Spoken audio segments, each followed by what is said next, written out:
please subscribe and don't forget to press the bell icon to get notified whenever we upload a new video. But globally, the markets are cheering the 25 basis points rate hike by the Federal Reserve.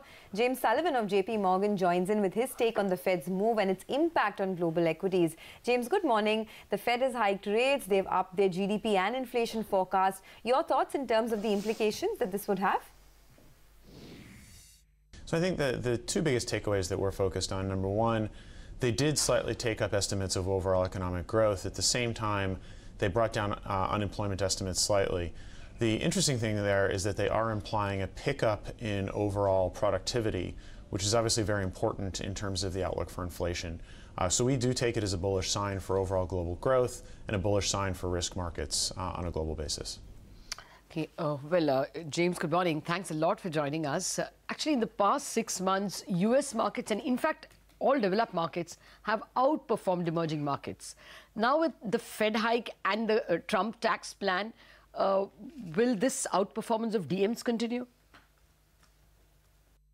We think it will for a variety of reasons. One of the biggest drivers of developed versus emerging market performance is ultimately the US dollar. And you have seen the US dollar basing out after a period of being extremely oversold, at least in our view. The fact that you have potential stimulus off the tax plan, which we can come back to and talk about in more detail, combined with a greater clarity regarding a rate hike cycle, leads to ongoing strength for the US dollar, which creates a relatively difficult environment for emerging markets. We reduced our overweight in emerging markets to neutral back in September. We do remain more positive and constructive on developed markets in the short term. That said, we still have 15% upside for emerging markets overall in 2018. We do expect that to be more back-end loaded, however. James, morning. So what about 2018? What's your sense? How will the emerging markets perform compared to the developed markets? So again, we have 15% upside to our overall global emerging market index targets. We do think that that will be very back-end loaded. We see strength in the US dollar through first quarter, first half off the back of rate hikes combined with at least perceptions regarding the tax plan and the potential impact on growth. We think those are misguided, but the perceptions will still exist. Therefore, we see DM outperforming throughout most of first half, with emerging markets coming through far more strongly in the second half. The overall macro environment continues to be conducive for equity markets as well as risk assets, with global growth continuing on an above-trend basis. And critically, we are starting to see signs of productivity come into major markets again, as evidenced in the Fed announcement last night.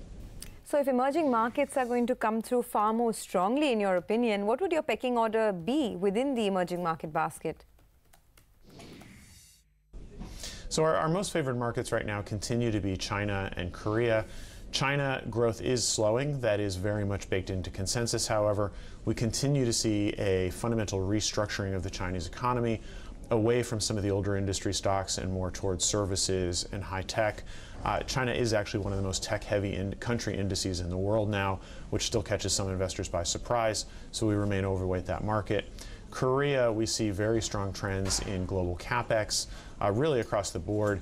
The critical element of Korea for us, as well as the rest of the region, continues to be this transition that we see in global tech away from consumer devices, iPhones, Apple supply chain, et cetera, and really towards more enterprise capex. And so we're far more leveraged into memory, we're far more leveraged into servers rather than the consumer focus that we had for the first half of 2017. Oh, okay. Actually, what we wanted to find out is where is India in your pecking order? How much gains do you see here in 2018?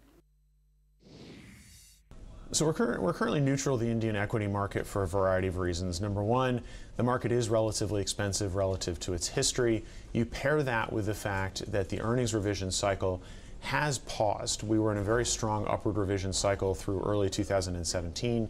Expectations started to better match reality around mid-year this year. So without that positive earnings revision driver, we do see valuations as capping overall equity market outperformance. One of the very clear things that we're watching in the short to medium term is politics. And so you obviously have two state elections coming up, with Gujarat being the more important, contributing about 4.5% of overall representatives in Parliament. If you see the BJP perform weakly in that election, then we do see the potential increase for overall policy risk. It's interesting, if you look at the impact of state elections on overall equity market performance, if the governing party performs strongly, that does give them greater scope to push through policy initiatives, and you do see equity markets respond positively to that. And the reverse is also true. So we are very closely watching the Gujarat elections coming up. We should get the initial exit polls today. And then obviously we have a whole slate of state elections coming through in 2018. So I think we do think politics will be a very important driver of Indian equity market performance as we go through the rest of 2017 as well as next year. Important. By the way, just keep an eye on the Asian screen. The Asian emerging markets are showing a bit of downtick, especially Hang Seng. But James, so let's give three scenarios. If it's a close call between the BJP and the Congress, if it's a Congress win, and of course, if it's an outstanding BJP win. Your thoughts on that? In either of the first two scenarios, you are highly likely to see Indian equity market weakness on the perception that the BJP will be less able to push through policy initiatives. On the third instance, we don't necessarily see that as a very large positive. The BJP has ruled Gujarat for over 20 years now, and so the status quo environment will be expected. And so we don't necessarily see that as a positive driver of equity market performance. And so if anything, the risks are probably skewed to the downside in risk scenarios 1 and 2, and in a more neutral environment in risk 3. Okay, do you want to tell us what sectors you like and what would you stick with in India in 2018? So we're still very leveraged into the global rate cycle, and so therefore financials by definition, as well as the fact that the global capex impetus continues to come through stronger than expected. So we are very focused on industrials and more export-oriented plays.